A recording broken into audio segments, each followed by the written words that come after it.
Thank you for listening to Bang Up, a complete Western short story adventure. Please hit the subscribe button above so we can bring you a brand new action-packed Wild West installment each week. Chapter 1. He emerged from beneath the blanket, slid his flexible legs into his trousers, and pulled on his boots. The moment he froze in the act of fastening his twin sixes, a gray-black smoke spiraled above the waving sage on the upper rim, a little to the south. The heavy rifle's report echoed through the canyon, accompanied by a hoarse cry filled with hate, fear, and agony. A second deafening explosion shook the canyon, followed by silence. Seconds later, from above, the sound of spurred heels on rock footing at an unusual tempo suggested a burdened walker. The brush on the rim parted, and a human body came hurtling down like a log down a chute. It came to a stop almost at the puncher's feet, twisted grotesquely, inert as the rocky floor beneath. Silence enveloped the upper level. The plume of gray-black smoke above the brush paled and thinned to nothingness in the light air. Two magpies, startled by the shooting, resumed their querulous chatter while fluttering around the blasted cedar. Shod hooves click-clocked over a rocky trail somewhere above, gradually receding southward before becoming a syncopated rhythm, indicating the horse scrambling over uncertain footing. The camper quickly gathered his bedroll, picked up his pearl hat from where it had lain on a bush, and ducked under the overhang after ensuring no telltale signs of his presence remained. Peering out cautiously, he observed a man in range dress leading a powder-faced cayuse onto the level, seemingly having navigated it down through some intricate goat trail on the rugged cliff wall. The camper barely had time to notice that the other man was young, slim, dark-haired, wearing a wide-laced buckaroo belt and a buffalo hide vest when he released the cayuse's rein and turned back the way he came. For a while, the rasp of his heels and soles carried back as he ascended the steep incline. Then came the faint squeak of saddle leather taking his weight, followed by drumming hoofbeats as his horse galloped northward. Examining the twisted body quickly, the camper observed a middle-aged man with a furrowed face and a short red beard, dressed in a blue flannel shirt and denim breeches. His plain leather holster hung empty, signaling that the gun it once held was in his hand when he met his demise. The first slug shattered his right shoulder, and the second obliterated the back of his skull. In terms of physical appearance and attire, the man resembled an ordinary cowhand from the Wyoming foothills. However, a tarnished deputy star adorned his left suspender, and in his tightly clasped right hand were torn shreds of three $20 bills. Additionally, there were tattered fragments of brown wrapping paper, one of which displayed traces of red sealing wax. Upon spotting the deputy star and the money, the camper grunted in surprise, then proceeded to build and light a smoke. He sat down, contemplating the situation thoughtfully. After his third cigarette, he whistled for his horse, geared him up, mounted, and jogged up the gorge toward the stark white totem pole. At its graveled base, little heat imps had already commenced their day-long sun dance. "They call you Doubletown," he muttered abstracted ly, as the canyon opened up, revealing a cluster of weather-done shacks on the plain beyond the rocky spire. "From what I've heard, Troubletown would fit you better, but Doubletown or Troubletown, here's taking a whack at you." Chapter 2. Bill, proprietor of the elite hotel, remained a bustling figure despite having only one patron, a shock-headed puncher. This lone guest was engaged in drinking small beers and practicing shots on the pool table tucked into a far corner of the combined office, bar, and cafe presided over by Bill. The proprietor's hands were full as it was nearing 11, and the boarders were expected at noon. The sizable circular bar required mopping, bottled beer needed to be chilled, and 2 tables had to be readied for the food prepared by Bill's weary wife in the kitchen. Bill, who suffered from asthma, was chuffy and frequently smoked cubeb cigarettes, causing his clothing to carry the distinct scent of the drug. Despite his industriousness, Bill took a moment to waddle to the window and peer along the single hoof-pocked street, when the sound of hoofbeats approached from the south. recognizing the two horsemen as Sheriff Ivy and his deputy, Shorty Hogan. Bill lingered for a moment, his gaze fixed on the competing hotel directly across the street from the Elite. Bill always kept a jealous eye when potential patrons appeared on the horizon, as he was keen on attracting business.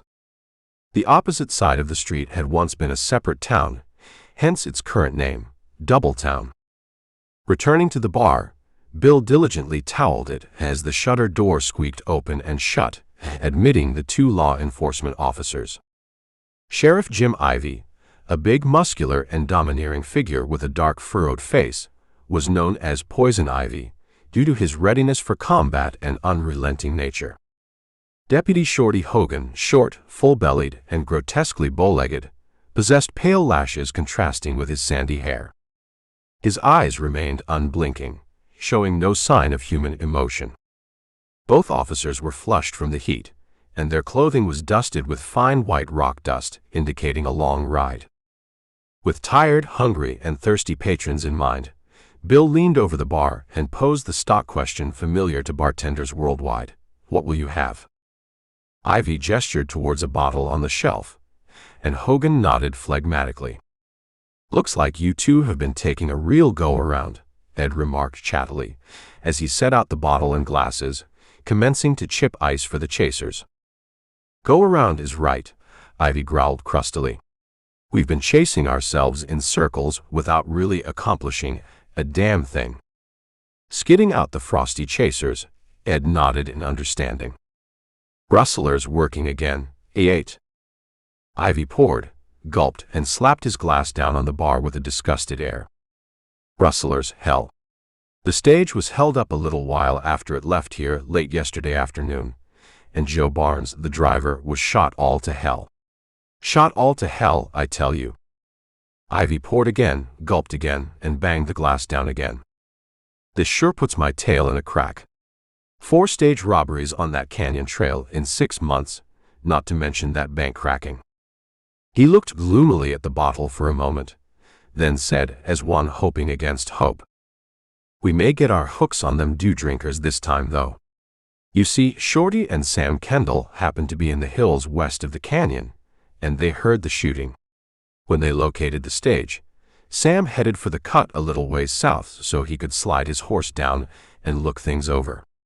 Meanwhile, Shorty rushed south like hell, beating tanbark and stirring up the country. When Shorty brought me the word, he and I sifted sand down the east rim and organized the ranchers and punchers. The cut is covered, and every horse trail down the canyon is plugged tight, and word has been sent to Wigwam at the south end. If those robbers ride out of there, they'll have to come through this little old cowtown." He tapped the wooden butt of his heavy 6 suggestively, and glared through the south window at the twisted trail that led to the totem pole and the mouth of the canyon. "I'm waiting for them, and if I can get my eyes on them, I'll—" Ivy spilled part of the drink he was pouring, and set it back on the bar with an unsteady hand. "Look. Damn my hide if an in-branded hombre isn't oozing up from the trail now." Tension clamped down on the wide, low-ceiled room. Shorty ranged alongside Ivy, and the two gaped sourly through the south window. The shock-headed young puncher and Ed started to join them, but Ivy ordered them back brusquely. "Business as per usual, and keep your trap shut," he half-growled to Ed. Commencing to sweat copiously, Ed returned to the bar and started to towel it with a vigor that threatened to destroy the polish. The puncher picked up his cue and began making a series of wild shots, one eye on the door. A horse stopped outside, and quick, firm footsteps crossed the boardwalk. The shutter swung, and a stranger came inside. As the shutter slapped behind him, he stopped, looking from one to the other of the men who were staring at him. He was young, lean-flanked, sturdy in the shoulders. The wisp of wavy blonde hair that cascaded from beneath the brim of his pearl hat, and the half-smile on his clean-cut lips gave a slightly effeminate cast, which his square jaw and steady steel-blue eyes valiantly denied. His dress was that of a ranch top hand on a holiday: woolen jeans trousers, a blue flannel shirt, a black silk neckcloth, boots, cuffs, belt, and hatband. His 6s were nickel-plated and ivory-butted, and silver conchas glittered on the side seams of his white chaps. The heavy silence of the place grew oppressive. Ed coughed high in his asthmatic throat and drew furiously on his cubeb hand-rolled cigarette. The stranger looked from one to the other of them with a quizzical smile, then rested his steady eyes on the glowering sheriff. "Well," he drawled quietly, "why don't you go ahead and say it?" Ivy's heavy jaw thrust out, and his teeth clicked. "All right, I'll say plenty when my time comes. Right now, it's your turn to make chin music. What's your name, and where are you from, and when did you—" The stranger waved a hand in a sweeping gesture. "One question at a time, and they'll last longer." He stepped to the bar and pointed out a bottle, and Ed set it out. Ivy's teeth clicked again. "All right then, if you're so damn particular, I'll give you a chance to tell your lies one at a time. What's your name?" "Rip." "Last name?" "Campbell." "Rip Campbell, Yate?" Rip nodded. "Funny enough to be phony. Where are you from?" "Abilene, not the one in Kansas, the one in Texas." "Where did you bed down last night?" "Back down the canyon a ways." "The hell you did." Ivy took a long step toward the other and shook a sun-cooked finger close to his face. "Where were you when the stage was held up and the driver killed?" The puncher shook his blond head. "Don't know exactly. Don't know where it was held up. I met it 4 or 5 miles below, where I bedded." "Yeah." "Yes." The puncher hooked a heel over the brass rail and half turned his back to the bar, to lean against it, as though settling himself to enjoy a friendly chat. "Did them hold-up wampuses get away with any dinero?" "Huh. I reckon they got plenty. They always appear to know when to hit it. I'm asking the questions, though, and you're doing the answering." Rip drank his whiskey, down the chaser Ed had just remembered to set out. "I don't know about that," he said evenly. "Up to now, I've been tossing out information plenty. I figure it's time for me to catch and let you pitch for a while."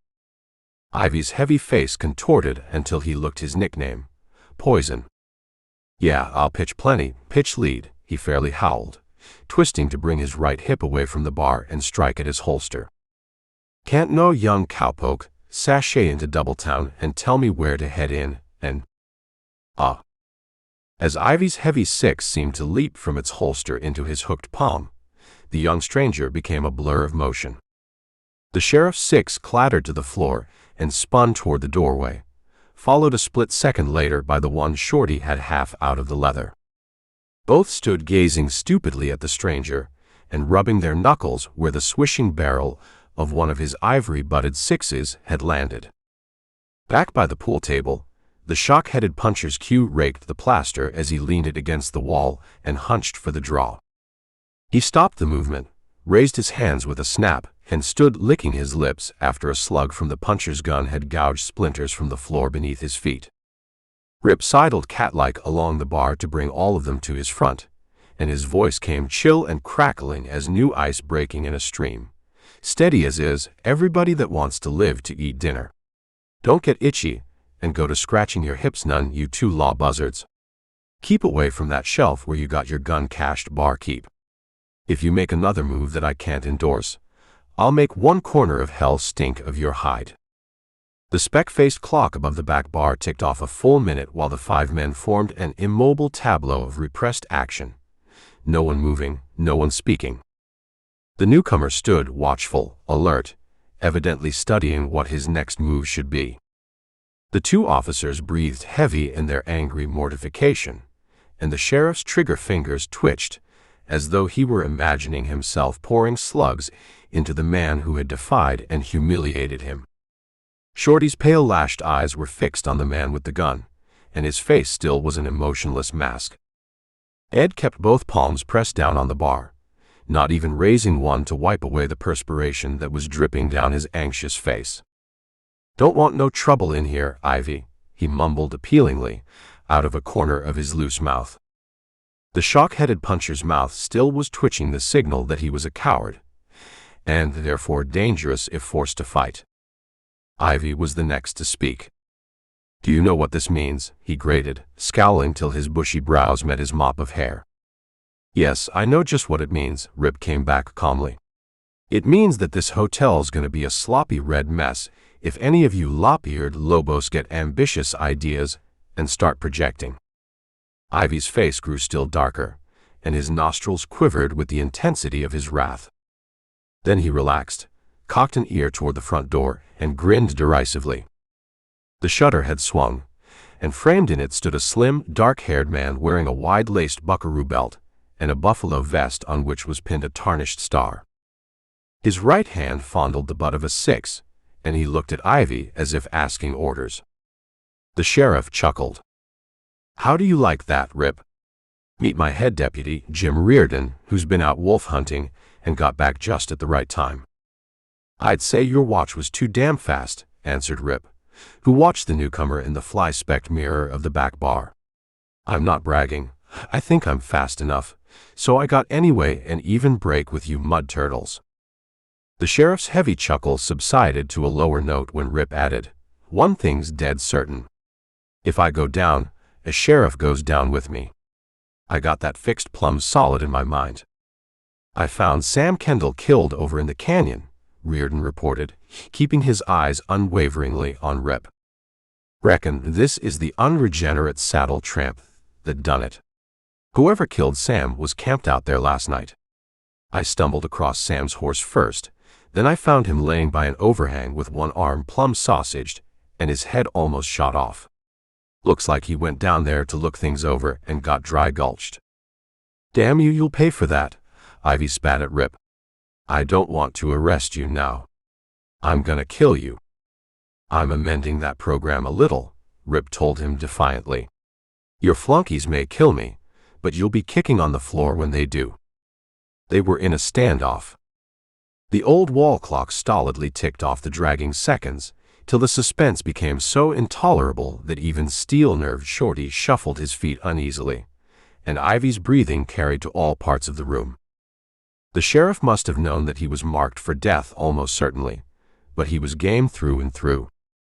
He clamped his jaws hard, and his shoulder was hunched for the draw that was to start hissing the lead crisscrossing about the room. Then he swung half around and stood with his crossed eyes focused on a door that led into the parlor south of the end of the bar. Two persons came into the room. The first, a coppery-haired girl who looked fresh and trim in neat gray flannel riding togs. The second, a middle-aged man with a bodied, slow-eyed personality that was at once unobtrusive and commanding. He wore neatly tailored tweed breeches with a silk vest and black string tie, and a frock coat that matched the trousers was hung over his arm. Not appearing to notice the taut situation in the room, the girl nodded to Ed, smiled in a friendly way, and said as she started for the street, "We'll be back a little late for lunch, probably. Have some shopping to do." Whether by accident or design, the girl passed between stony-faced Jim Reardon and his target, jostling him lightly when he failed to give ground. "Look out, damn it," he snarled, stepping around her. "Ain't you got sense enough to see that?" "Lay off that talk," the man snapped crisply. "I'll have you know you're speaking to my daughter." Reardon whirled to face him wrathfully. "I don't give half a damn whose daughter she is. No lean-shanked, sorrel-headed heifer is gonna horn me around and—" Too late, the head deputy saw what was coming and undertook to swing his half-drawn gun to a level. With an incredibly swift movement, the man had come in on him, his slow eyes glinting venomously. He made no attempt to draw the gun that showed in a spring clasp holster in his left armpit, but his right hand knotted into a fist and swung. Nothing but the forearm was thrown into the blow, but it snapped true to the point of the deputy's beard-stubbled jaw, and he fell face downward as though he had been decapitated. Before any other person in the room had had time to recover from the suddenness of his attack and adjust himself to the altered situation, the slender man shoved the girl on through the shutter and turned back toward the others, rubbing his white palms together as though to brush something unclean off them. A half-smile crinkled the corners of his sensitive mouth as he spoke to the gaping sheriff. "Sorry if I interfered with your program, but that fellow spoke disparagingly of Gracie, and, of course, I had to resent it. He glanced from one to the other of them, and his half-smile showed again. From what I gather from the appearance of things, it perhaps is well that I did what I did. It seems there was a stalemate here. He jerked his well-groomed head toward Rip, and proved that his keen mind had sized up the situation accurately on the instant. That young man had you ticketed for the great beyond, and your deputy had him tagged. Dramatic situation, I'd say. What's it all about, anyway? None of your damn business, growled Ivy, who had commenced to recover from his surprise. The stranger arched his brows slightly. So? Well then, that complicates things still more.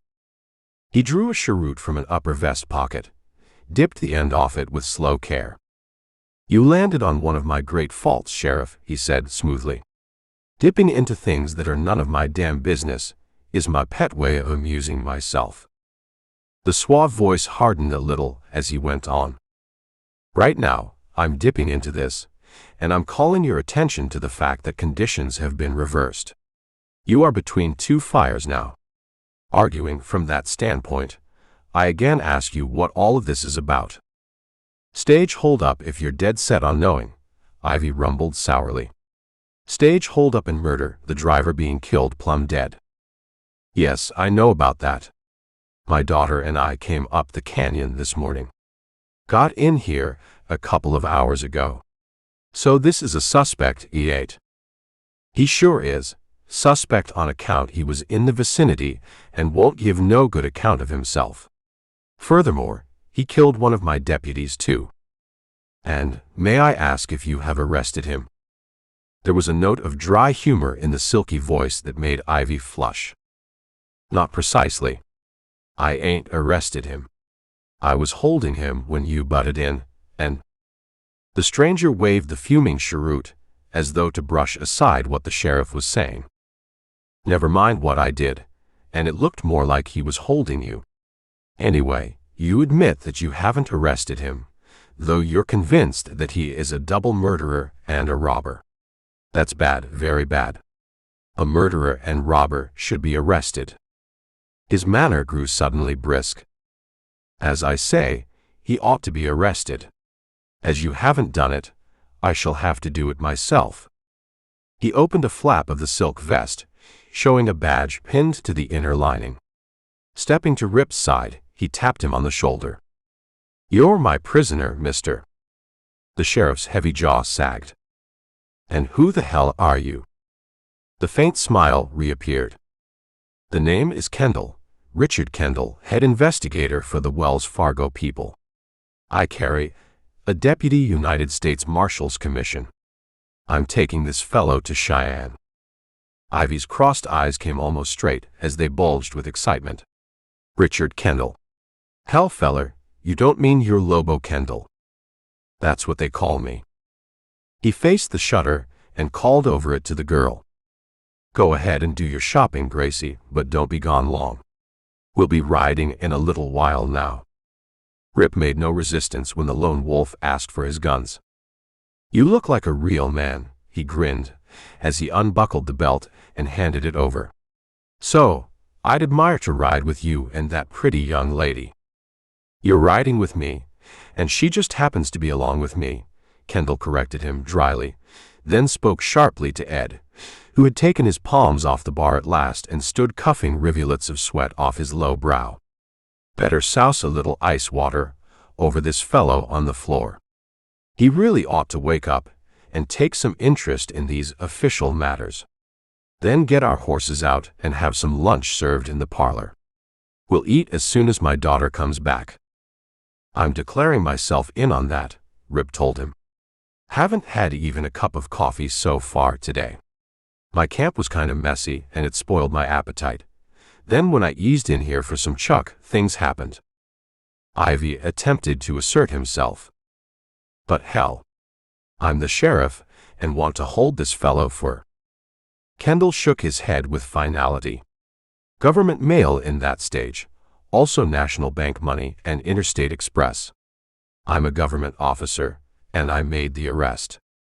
He's my prisoner because he's my prisoner. But he committed murder right here in my county. Aha, but you didn't arrest him, and I did. Uncle Sam will turn him over to you for trial when he gets done serving time for this robbery thing. That will be 40 or 50 years from now, maybe, but it gives you something to look forward to at any rate. Come on, fella. We'll go into the other room and take it easy till we get ready to start. Better put the cuffs on the geezer, Ivy suggested helpfully. He's fighty as a ring-tailed bobcat and may get into your hair. That's been tried before, Lobo Kendall remarked, then fell in behind his prisoner, who had started for the parlor, picking up speed when the girl re-entered from the street and preceded them, showing no signs of worry or excitement. Obviously, she had complete confidence in her father's ability to handle any situation in which he might become involved. Left, right, here goes the happy family, Rip grinned as they turned the corner of the bar. I'm sure proud and happy to be headed for jail, where I won't have to associate with no more jug-headed sheriffs and fence-creeping deputies. Besides that, just look who's helping haze me to the calaboose. The girl turned her oval face back over her shoulder to flash a contemptuous look at him from her deep blue eyes. Then she shrugged her shapely shoulders and went on. Chapter 3. Lobo Kendall left the hotel through a crowd of gaping spectators. He was riding a close-ribbed dapple gray gelding that looked a little trail-weary. Rip followed on his black, not restrained in any way, but feeling almost naked without his sixes. Back of him rode the girl on a white crow pony, and behind, a fat brown pack mule carried an unusually heavy load of provisions and camp gear. Arriving before the hardware store halfway up the block, Kendall stopped and slid gracefully out of the saddle, giving the girl a side glance and jerking his head toward Rip before going inside. Rip grinned at her when she swung the filly a little to bring her right side toward him, and dropped a slim, gauntleted hand to the butt of the heavy six that swung in her saddle holster. I've got a good notion to make a break, he told her. It would be an honor to be shot by a pretty girl like you. You might try it, she came back sweetly. I assure you, it would be a pleasure to shoot an impertinent smarty like you. He turned up the collar of his flannel shirt and shivered. The air sure is frosty around here. It will get hot enough if you try anything, she assured him placidly. Father taught me to use this gun before I was 10. He whistled his surprise. That's funny. I didn't know that model of a pistol was 20 years old. Femininity asserted itself promptly. So you judge me to be 30, she pouted. I'll have you know that I'm not yet 19. Surprising, he declared. Nobody would think a girl could get as mean-dispositioned as you are in 18 years. She was about to lash him again when Kendall's voice was raised inside the store for the benefit of the proprietor, who must have been hard of hearing. Do you keep 45-70 shells with black powder? Nope. That's an odd size. Got plenty 45-90s, but nobody around here uses a 45-70 except Shorty Hogan. He's a deputy sheriff, you know. Only saddle gun he'll pack is a sawed-off Army Springfield 45 that his dad gave him. It's chambered to carry 70s, and I put in a special order for his shells about once a year. If you want them real bad, you might ask him to let you have a few. Don't believe I want them quite that bad, Kendall said dryly, then came out and remounted. As Kendall was swinging the gray away from the walk to start, Rip stopped him. Wait just a second. Before this cavalcade gets to going, I've got an announcement to make, which is that you're one keen son of a gun, I believe I got it on you now, Rip twisted about in the saddle to say in an aside to the girl as Kendall rode silently ahead. If I sass you some more, I don't believe you'll talk back much with this dust as bad as it is. It would be a shame to get that mouth of yours all gummed up. I wouldn't talk to you any more than is necessary even if it were not dusty, she told him, then added wickedly, I converse only with high-class persons. Well, I ain't so darn particular as all that. Come on, let's talk. Disdaining to reply, the The girl drew her white silk muffler over her lower face with an eloquent gesture that suggested it was fully as much to stop conversation as to fend out dust. Kendall proved that he had overheard the bit of byplay by turning in the saddle to show his whimsical smile. "You mustn't take it too hard if Gracie squirts you some with her tongue, cowboy," he said, eyeing her dour face teasingly. "You know the Lord chasteneth whom he loveth. Gracie's a whole lot that way, too. If she talked real sweet to you, I'd know she hated your intestines. The way it is, you can figure she—" She dropped the silken rag from her lower face, her blue eyes blazing. "Shame on you. You're the meanest father any girl ever had. I ought not to ride another yard with you." "What did I tell you?" Kendall chuckled to Rip. "See how she wallops me. And there never was a girl that thought more of her old dad than she does.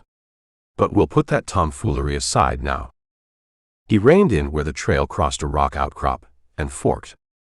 Taking Rip's belt from where it was looped about the horn of his saddle, he extended it, pointing to the left-hand trail. "That's the quickest way out of the country." Rip looked at the belt, but did not reach for it. "I'm arrested," he drawled with a sideways glance at the girl. "I kinda want to stay that way." Kendall's clean-cut face sobered. "Take your guns and go. I know as well as you do that you didn't hold up that stage. Whoever did hold it up shot that deputy. That lets you out of that too. How do you know I didn't do the job?" "Shucks. What's the use of asking silly questions? I looked your sign over, of course. You turned out of the trail to let the stage pass at least 5 miles up the canyon from where it was held up. You kept straight on to where you camped, and straight on from there to town. By the way, I saw that dirty mess at your camp that spoiled your appetite. You didn't do that job either. Guessing at that, ain't you?" "Not any. That deputy fellow must have bled a lot, but there was only a little blood where he lay, so I knew he had been shot somewhere else and planted there. Bronc taken down there and left too. So I climbed up to the rim afoot to look things over and rustled around in the bushes till I found 1 slug and 2 empty shells. The shooting was done by someone who carries a .45-70 using black powder. And you figure somebody was making an alibi for themselves by planting that body on me, eh? No. They thought they were planting it on me. You happened along just in time to get your foot in it good and plenty." "I see. And why didn't you leave me with my foot in it?" Kendall frowned thoughtfully over the question for a time. Then he shook his well-groomed head. "We'll just have it that I helped you out wholly because I knew you were innocent. If I had another reason—" He smiled enigmatically. "Well, cowboy, they call me Lobo because I run by myself and keep what I know to myself. I think I've said enough now." Rip looked up from the cigarette he was rolling to ask abruptly, "Couldn't be that me getting into that jam was quite a break for you, could it?" Kendall narrowed his lids. "What makes you think that?" Rip fumbled in his vest for a match and lit up, saying past the blazing stick, "Well, for instance, if you were scouting around this range on the quiet and had to come to town for grub, and wanted everybody to think you were leaving out complete, having a prisoner to take along to Cheyenne with you, I'd come in kind of handy, more especially if you ain't going to Cheyenne at all. What makes you think I'm not going to Cheyenne and that I came for grub?" "Easy. You bought plenty of grub. I heard that landlord grumble about having to pack so much of it. Well, a sensible fellow that's going on the road travels light, buying as he goes. You look like a sensible feller. Of course, if you're figuring on camping around here kind of permanent like, that's different." Kendall looked at Rip, then at the girl. "What did I tell you? I was afraid somebody would notice we bought so heavily." "Well, if you're afraid that jug-headed sheriff has got wise, forget it," Rip said reassuringly. "He wouldn't notice it if you'd buy a whole store. But we're wasting plenty of time here. Give me that belt. We can talk this thing over later." Kendall shook his head again. "There isn't going to be any later. I always play a lone hand. First time for everything, especially being as I know 3 of the hombres that held up that stage, also the one that killed the feller, and the one that planted the horse down there. Kendall looked a wee bit skeptical. Big talk, cowboy. I'm backing it right up. Shorty Hogan killed that fellow. Jim Reardon planted the horse. Them 2 and the dead fellow helped do the robbing, and he got plugged when they fought over the money. Wait a second now. I heard the shooting, saw the smoke. It was a big smoke pole shooting black powder. I heard you pumping the storekeeper, so you know Shorty done that job. I know Reardon planted the horse on me, 'cause I seen him do it. The hell you did, beg pardon, hun, and what do you think of that? Looks like the entire sheriff's force is in on this thing, eh? Rip didn't know about Ivy and said so. He's just dumb enough not to know what's going on, he appraised him. Well, much obliged for the hunches, Kendall said after Rip had finished. It doesn't change anything, though. I hunt alone. Rip buckled on the belt the other handed to him, and patted the holsters into place with a sigh of satisfaction. All right, go ahead and be a lone lobo. Well, good day and good luck. Kendall. There was a puff of black smoke behind the bowl of a big cottonwood beside the creek, the angry hum of a heavy slug, followed by the sound that once heard is never forgotten, the sullen spat chug of lead drilling flesh and bone.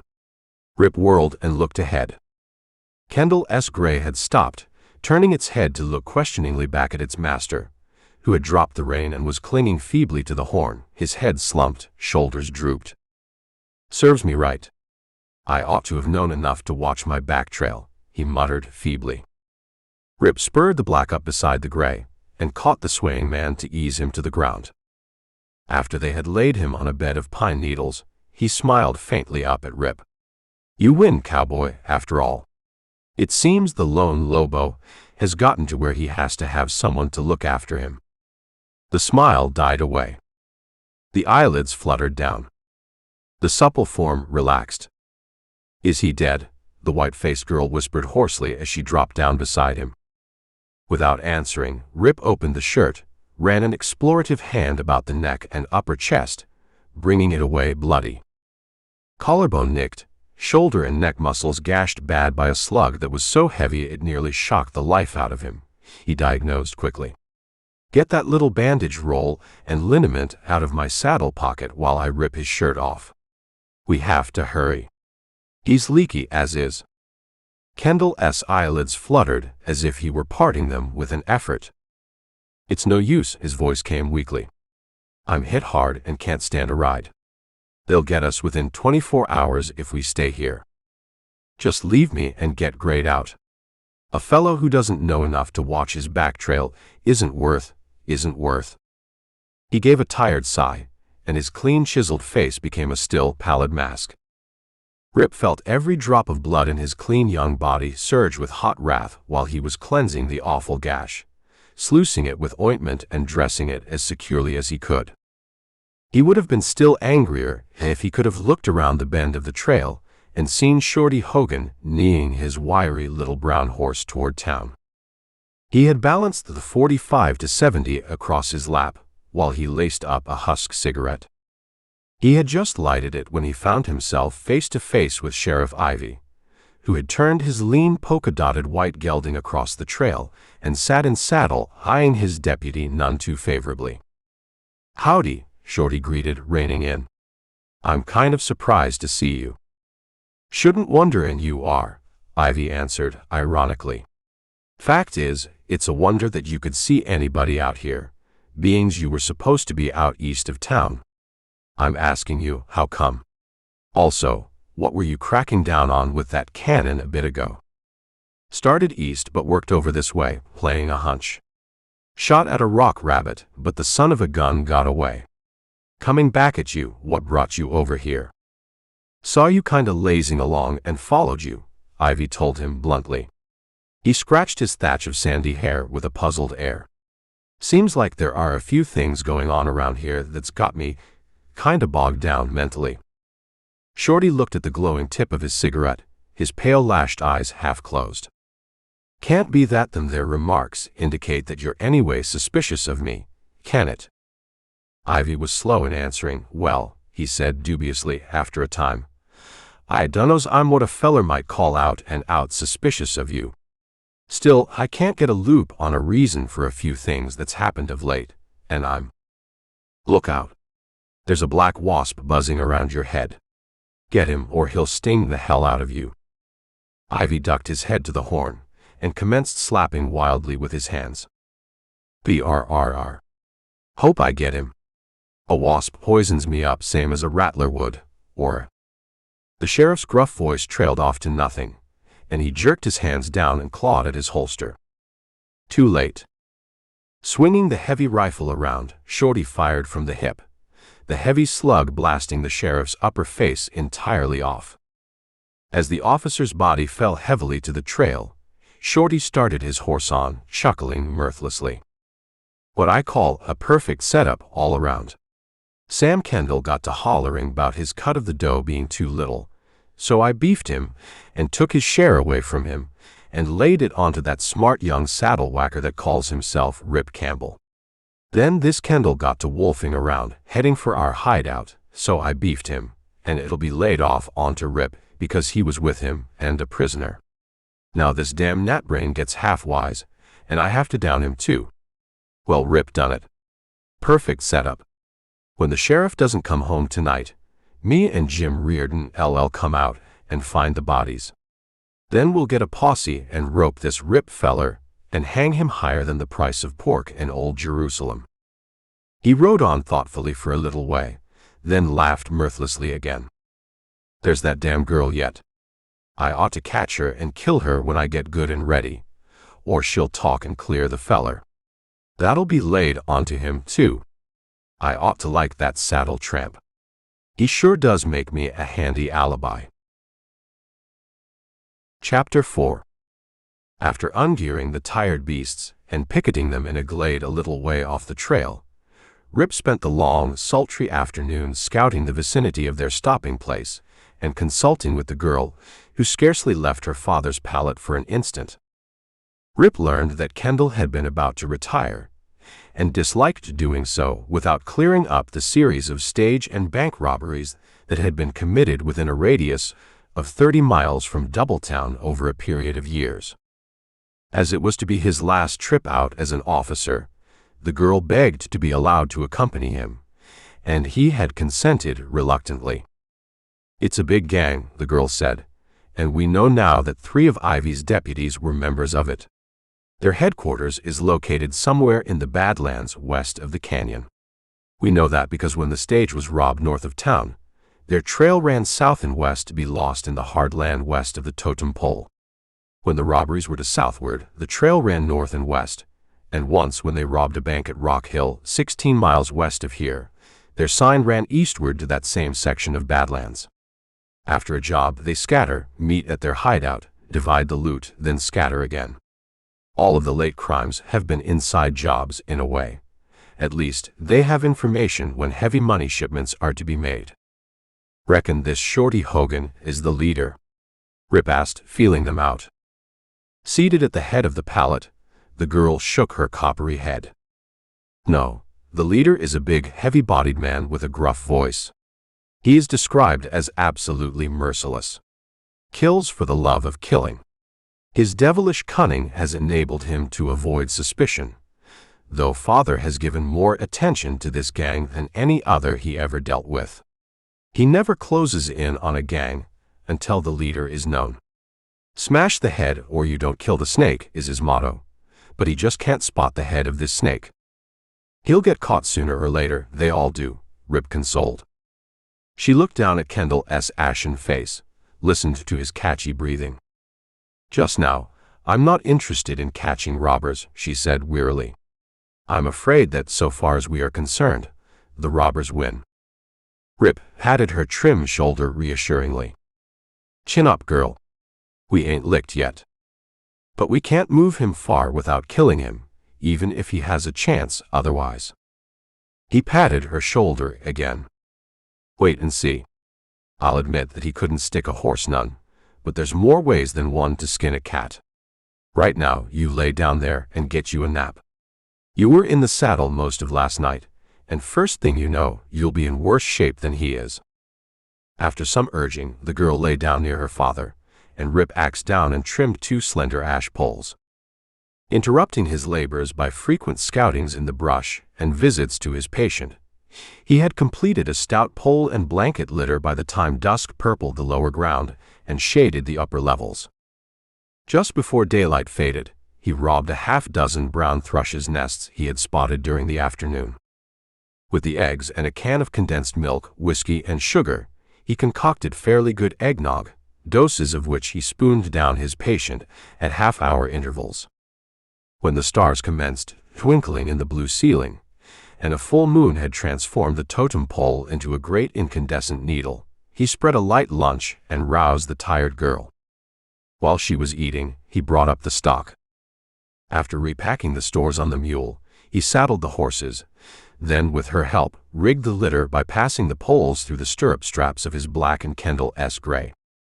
After they had led the 2 saddlers up and down the trail a few times to accustom them to the novel hitch, they lifted the insensible man into the litter and started, the girl ahead on her white pony, and leading the gray, Rip walking by the black's head.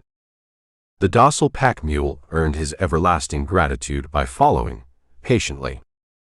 "Easy is the word," Rip cautioned her. "You know the way, so head for your campsite." "I can't say that I could follow the trail by night, but the horses know it," she said, more cheerfully than she had spoken for hours. "A human might get bumfuzzled at night, but a horse won't. Just let them amble along slow, and stop when you hear me whistle. We have to look after your dad, every little bit." Her voice was a little catchy. "Do you really think that there's the slightest chance that he'll live through this?" "You never can tell," he evaded.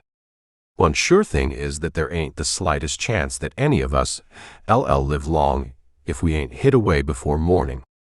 Them yahoos back at Doubletown know we're out here, and wolves always guard their dens."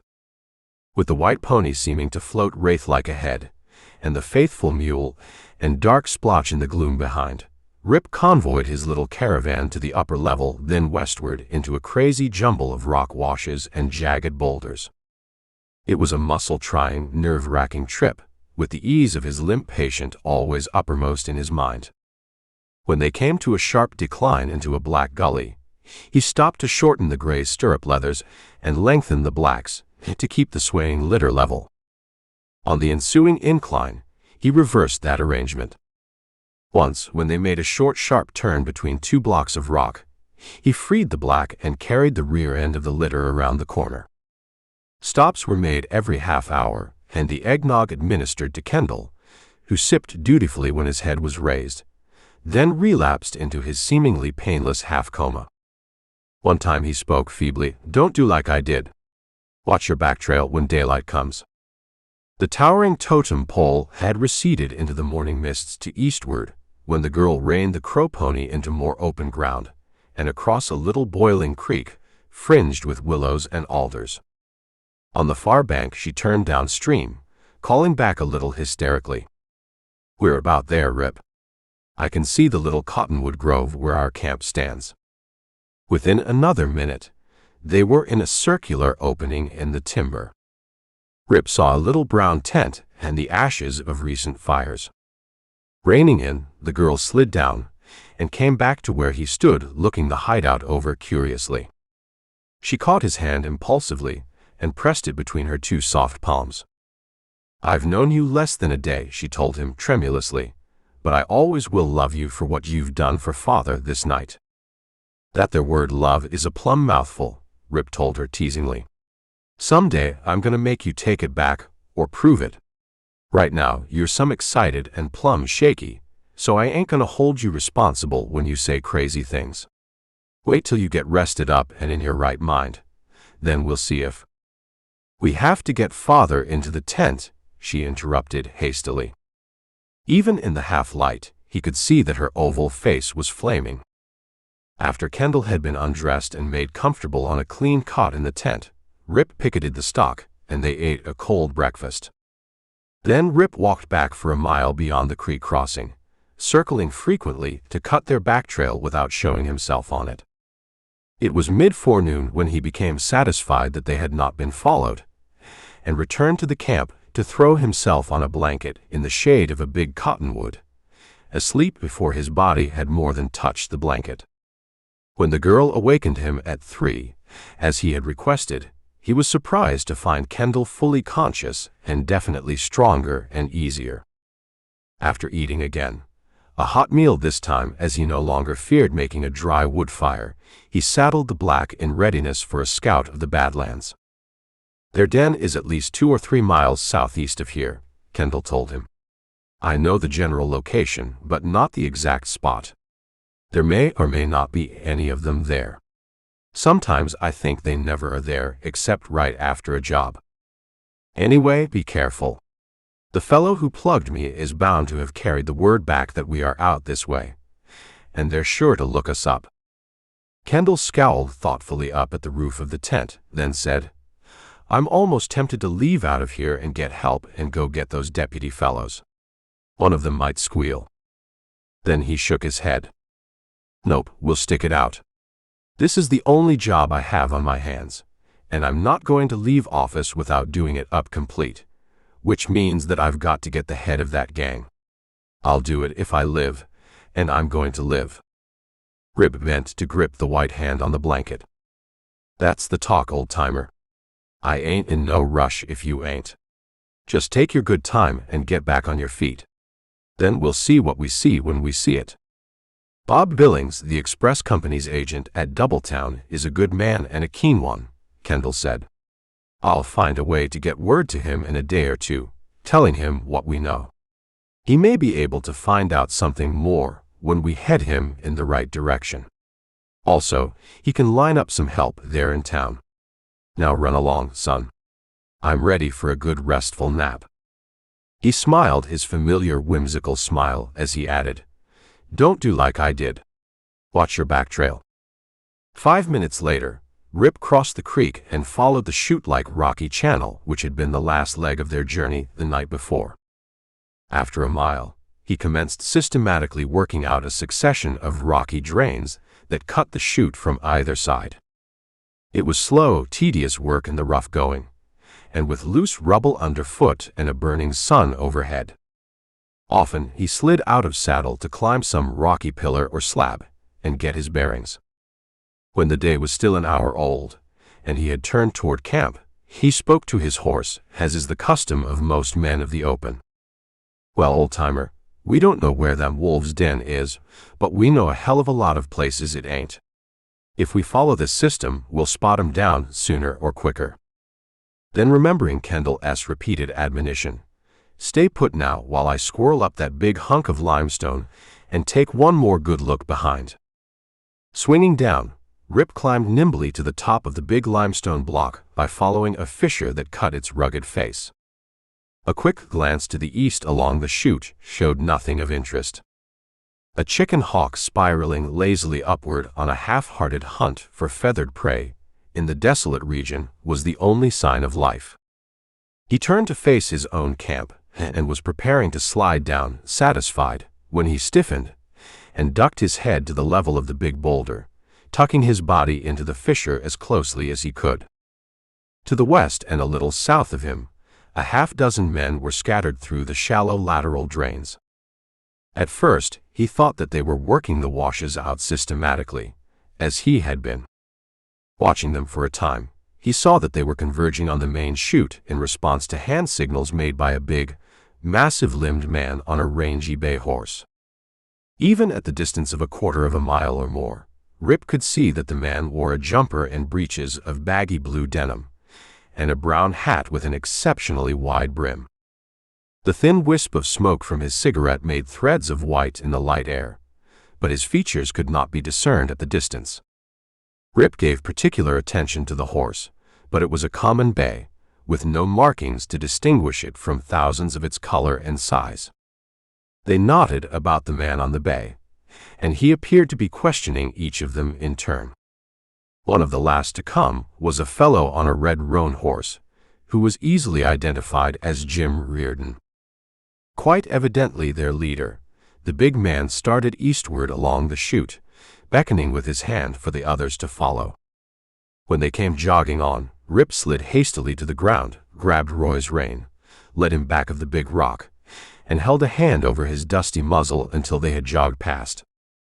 The tall puncher climbed to his lookout position again, as soon as they had gone on, swearing in exasperation when he found that the wide brim of the brown hat prevented him from getting even a glimpse of the face of the man whom he knew must be the leader of the Doubletown gang. Then he rose recklessly to his feet to place a thumb to his nose and wriggle his fingers at the departing band. "Got your brand listed, you big-bellied, elephant-eared, weasel-voiced sand-toad," he chortled triumphantly, then slid down the fissure, parted Roy's forelock, and kissed him solemnly in the little white star above his eyes. "We got him, old feller. Got him spotted down, as sure as shooting is shooting." He cut into saddle, reined the big horse around, turned him into the chute at the steady distance-eating jog that was the good saddler's all-day gait. Then the drumming hoofbeats of another horse drowned the cadence of Roy's jogging tread, and around a turn of the chute came a little brown horse whose rider evidently had failed to connect with the gang and was now hurrying to catch up with them. It was Shorty Hogan, riding hunched over the horn, the .45 to 70 across his lap. He reined in sharply at sight of Rip, then relaxed into his customary slouched posture in the saddle and came jogging on, his pale-rimmed eyes barely visible below the tilted brim of his hat. Rip knew that he was in for it if a shot was fired or even a loud shout uttered. The gang still were close enough to come galloping back at the slightest alarm. It was he and Shorty for it. He slowed Roy to a walk, stopping him and turning him crosswise of the chute when the two horses came nose to nose. The brown horse stopped also. Under the shading hat brim, the deputy's somber face was inscrutable as ever. "Hello, feller," he greeted, releasing his hold on the rifle and holding it across his lap while he rolled a cigarette. "I reckoned you'd left out of the country for good." "Sorry to disappoint you," Rip told him, "but the fact is I figure you'll leave this range before I do. Pretty soon now, Doubletown is gonna quit being a beddin' down place for low-down, fence-creepin', dry-gulchin' stage robbin' gazabos." Shorty lighted his cigarette and looked at its glowing tip. "Can't be that them their remarks indicate that you're anyways suspicious of me, can it?" "Suspicious ain't the word," Rip told him coolly.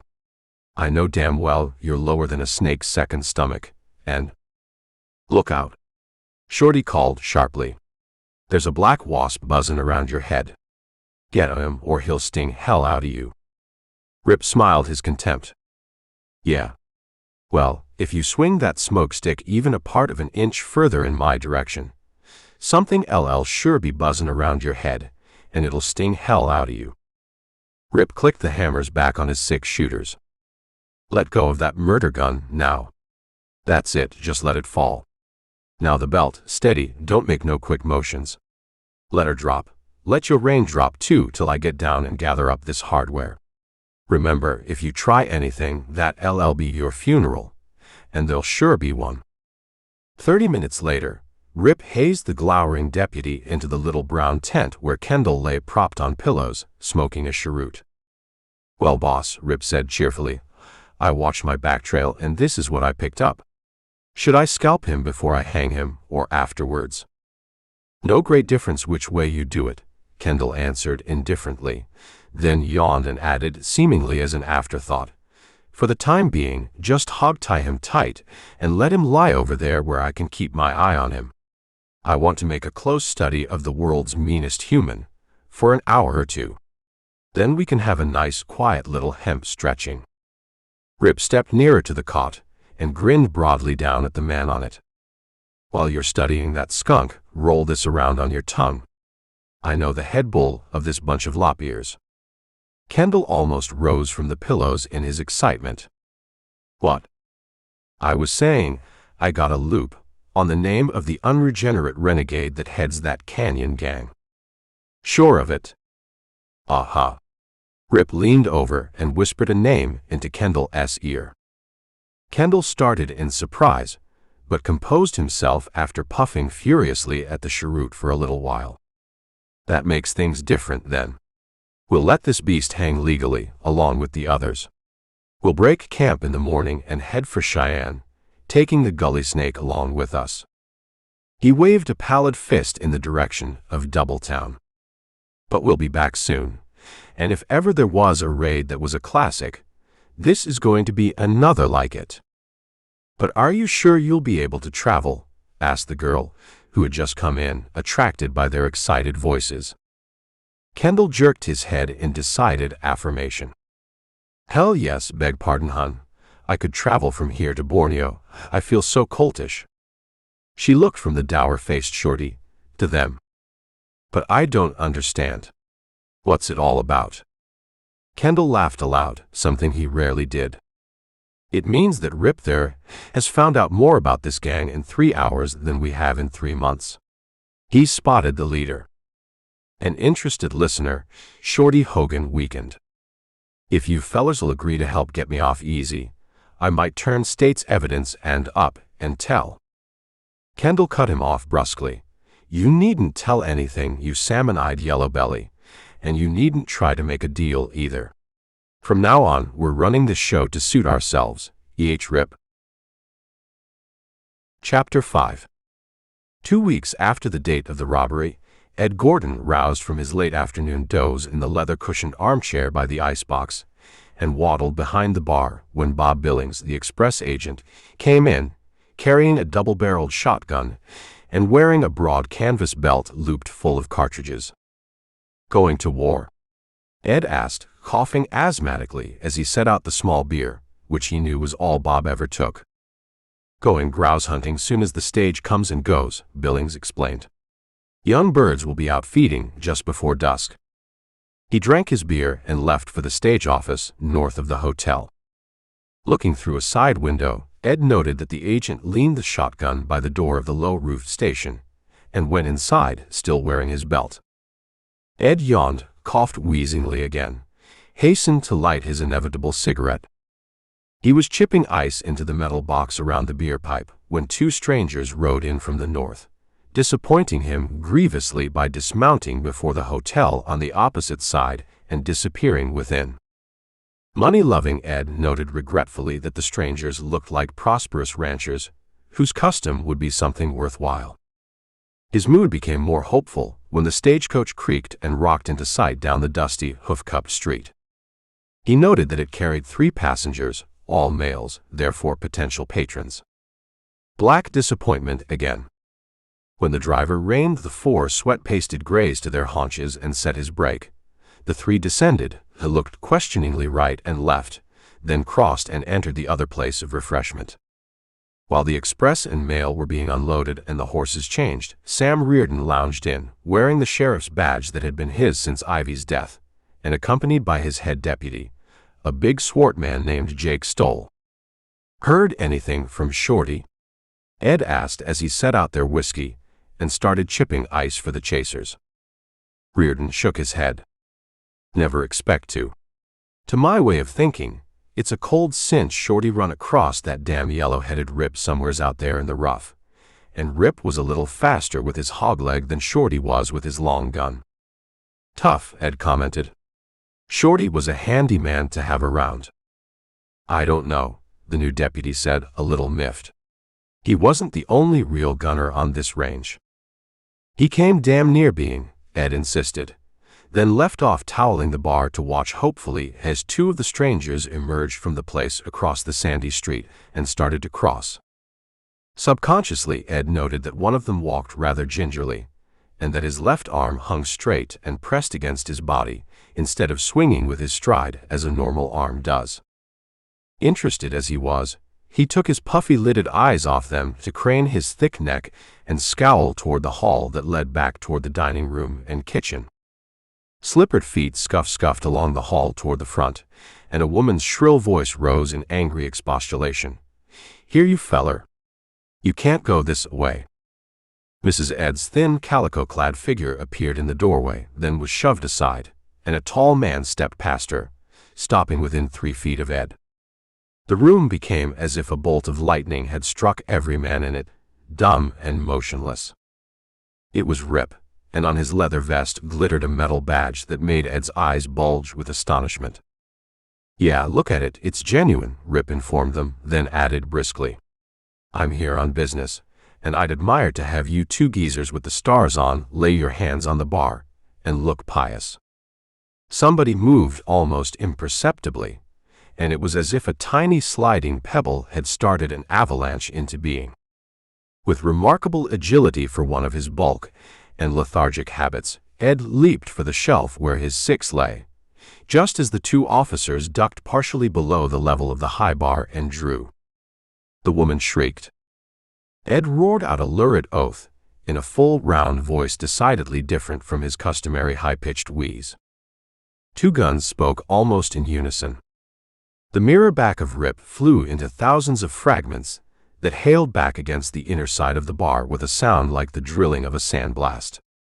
Jake Stahl's six chugged into the sawdust at his feet, and he commenced walking backward mechanically, each dabbing hesitant footstep a little shorter than the preceding one, till he struck the front window with a crash and slid slowly to the floor where he lay writhing and groaning and firing his other six blindly. His teeth bared in a wolfish fighting grin, Reardon took two slugs in the chest without blinking as he rushed the acrid smoke plumes that rolled above the bar, his own six crackling spitefully. Then, deserted by the fighting lust that had kept him going after the life really had been blasted out of him, he draped his lean body over the bar, his fingers tapping spasmodically on it as his head sank slowly like that of a drowning man. It was all a matter of seconds, and Rip now whirled toward Ed, whose way to the shelf where his gun lay had been partially blocked by the whimpering, cringing woman who had stumbled into his path momentarily. He had banged her against the back bar in the fury of his charge, clutched the gun, and whirled half around. Rip swung his six high and leapt, bringing the butt down in a short, swift arc. The fight was over. Ed folded joint by joint and lay a sprawled, insensate hulk in the sawdust. Reardon remained draped over the bar, still breathing spasmodically, but no longer able to so much as wriggle a finger. Jake Stoll had emptied his six, and was gamely trying to throw out the empties with one shaking hand and fumble fresh loads from his belt with the other. The three supposed ranchers who had crossed the street came in with a rush. The leading one stopped just inside the door to flash a glance around the powder-fumed room and smile apologetically. "We must have been a little slow, son, or you were a little fast." "Couldn't wait for you," Rip told him, reloading his hot six and slipping it back into its holster. "Run up against the old woman back there, and when she commenced yelping, I had to do my due then or never." Kendall looked the two deputies over judgmatically. "Well, I see you made out all right with these two. How about Ed?" Thumped on the head, and his light is out temporarily. Rip grinned, sobering when he thought of the cringing woman. He took her gently by the arm and started propelling her toward the hall. "Don't take it too hard, Mom. I know it's tough on you, but you gotta keep your nerve and—" "Tough hell," she screeched out unexpectedly, wrenching her arm free and glaring resentfully down at Ed, who had commenced levering his squabby body to all fours. "I told that big fathead over and over that he better resign as boss of the gang and draw out of it complete before his luck broke. But he was too stubborn and too greedy, just couldn't pass up the money. I hope you hang him higher than the top of the totem pole." Outside, a shotgun blared defiantly, sending a hail of whistling buckshot diagonally toward the low jail building on the other side, where the other three rancher-looking strangers had emerged to the center of the street, sixes in hand. "Ride herd on this big wampus while I go see what's going on," Rip said, making for the open. At the door, he almost collided with Bob Billings, who had come in, grinning happily. "Nothing doing out there." Reardon's other deputy was yelping for the gang and trying to rally him, but he understood what old Betsy here said and quit in time. "They'll never rally now that you've got these three." He patted the gun affectionately, leaned it against the bar, then pointed a finger at the slowly rising Ed and said to Rip, "One thing I want to know, and I want to know it right now. How in the heck did you ever come to suspect that big, whining, wheezing, pious-faced penny pincher of being the old robber and gulcher?" "Easy," Rip chuckled as he assisted the dazed, limber-jointed Ed to his feet. "I didn't get to see his face when I spotted him that time out there in Badlands, but I heard him cough, and I caught a whiff of the cigarette he was sucking at when he passed by where I was. I never knew before that asthma was a fatal disease, but it's gonna be in his case." The town quieted quickly. Guided by Bob Billings, the 4 special deputies who had posed as ranchers took charge of the jail, locking the deputy sheriff there in one of his own cells and penning the half-dazed Ed in another. The county board held a 5-minute session, naming Billings as temporary sheriff, to serve until Ed has been hung, as Billings insisted upon having the minutes show. Having overseen everything and satisfied that law and order had been entrenched firmly in the community, Lobo Kendall hired a livery team and prepared for a 30-mile drive to the railroad and on to Cheyenne. "I'm proud of you, son," he said to Rip as they shook hands at parting. "I'm proud of you plenty, and I don't want this to be goodbye forever or anything like that. You stuck your head into and made the side wider, and his imps like it. I'm retiring next week, going to my little ranch in the foothills country to take it easy. I'd be tickled plenty if you'd come out there and rod the ranch for me, while I fish and hunt and talk politics with the neighbors." He gave Rip a side glance, then showed his whimsical smile as he added, "Fact is, son, making you manager and foreman wasn't entirely my idea. Gracie says it has to be done, and when Gracie says a thing has to be done, that thing just naturally has to be done. You understand that, don't you?" "You're damn tooting," Rip answered enthusiastically. "What she says goes with me now and from now on." The end. Thank you for checking out Bang Up, a Wild Western short story.